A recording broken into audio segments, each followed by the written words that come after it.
Meet during today's session of the Senate, they have the approval of the majority and minority leaders. Duly noted. Mr. President, I would ask unanimous consent that I be able to complete my remarks. Without objection. Mr. President, aviation continues to play a significant role in the American economy and American life. The industry contributes $1.6 trillion to the economy on an annual basis and supports more than 10.6 million jobs.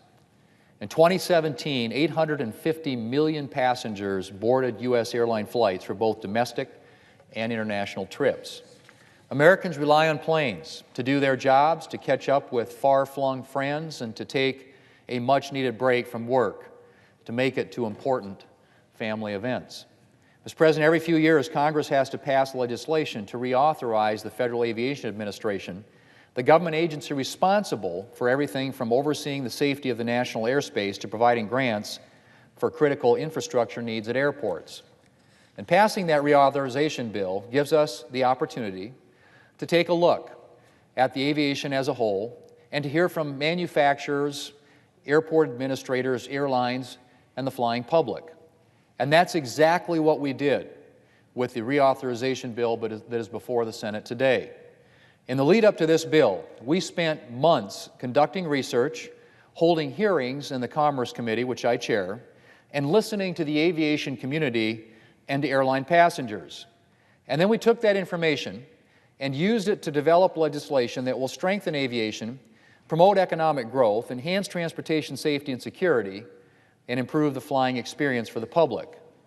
I'm proud of the bill that we have before us today and grateful for the hard work done by members of both parties in the House and Senate.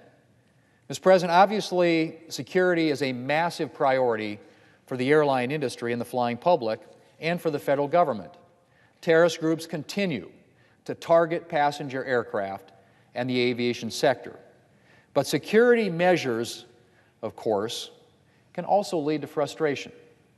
Who hasn't been caught in a long TSA line desperately hoping to make it through in time to catch a flight? The bill before us today will both boost security and help reduce some of the delays associated with security checks. For starters, the bill represents the first ever reauthorization of the Transportation Security Administration in the history of the agency. It establishes a 5-year term for the head of the TSA, which will increase leadership stability at the TSA and promote the efficient and effective deployment of security initiatives. The bill also puts in place measures to speed the deployment of the latest, most effective screening technologies so that we can keep up with the latest threats to aviation. And it requires an agency-wide review at the TSA to look at how to eliminate duplication and redundant senior personnel to ensure that the agency operates in the most efficient manner possible. This legislation also authorizes more K-9 teams to be deployed in airports and other transportation facilities around the United States, and it creates an outside certification process to enable faster deployment. This is good news both for security and for passengers. K-9 teams enhance security at airports, and security checkpoints with K-9 teams can operate substantially more quickly. Currently, a majority of explosive detection dogs in the United States come from overseas. Being able to obtain more of these dogs in the United States would reduce the cost and speed up the process of acquiring K-9 teams. That's why this bill helps build our capacity to test and certify explosive detection dogs here at home. And in another victory for anyone who's ever waited in a long security line, this bill also requires the TSA to post real-time security checkpoint wait times, not just at the airport, but also online. That means you'll be able to check the security wait time while you're still at home, so you'll know if you need to leave for a flight or if you can spend a few more minutes reviewing your packing list. The bill will also make it easier for travelers to sign up for pre-check and to receive expedited screening, something that will speed up checkpoint wait times and enhance public area security for all passengers. And while we're on the subject of making life easier for passengers, this bill contains some common sense reforms that will improve the flying experience. For starters, this legislation prohibits airlines from involuntarily bumping from a flight passengers who have already boarded. I think we can all agree that once you've boarded a plane, you shouldn't be kicked off until you've arrived at your destination. I also think everyone would agree that when you pay for a service, you should get it. That's why this legislation requires airlines to promptly return fees for services that they don't deliver. And if you pay for a seat assignment, for example, you should get that seat. And if you don't, you should get your money back promptly. This legislation also directs the FAA to set minimum leg room requirements for seats on commercial flights to ensure safety. Mr. President, as I mentioned above, the aviation industry makes a big contribution to our economy. And the legislation before the Senate today will help this industry continue to compete and innovate. The FAA sets standards for aircraft designs and other aircraft components and certifies these designs to ensure they meet specific requirements. This legislation will take excess bureaucracy out of the certification process so that U.S. air companies can get their products to market on time and successfully compete in the global marketplace. It will also enable U.S. manufacturers to fully use certification authorities that have been delegated to them.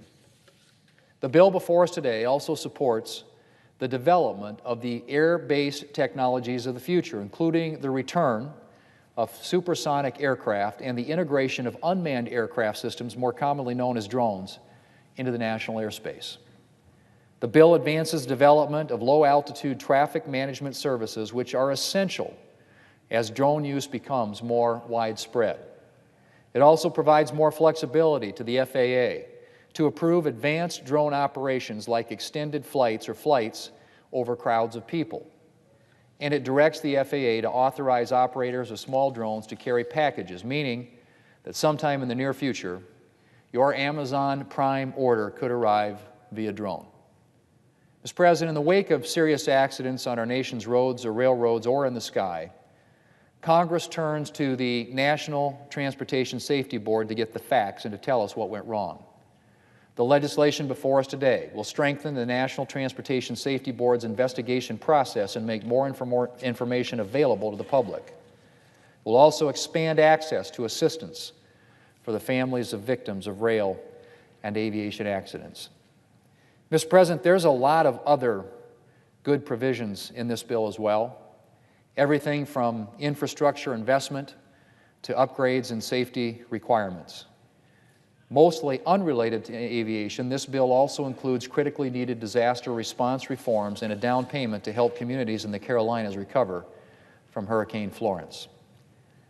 I'm very proud of the bipartisan bill that we produced and the advancements that it will make for all stakeholders in the aviation industry, from manufacturers to airline workers to passengers.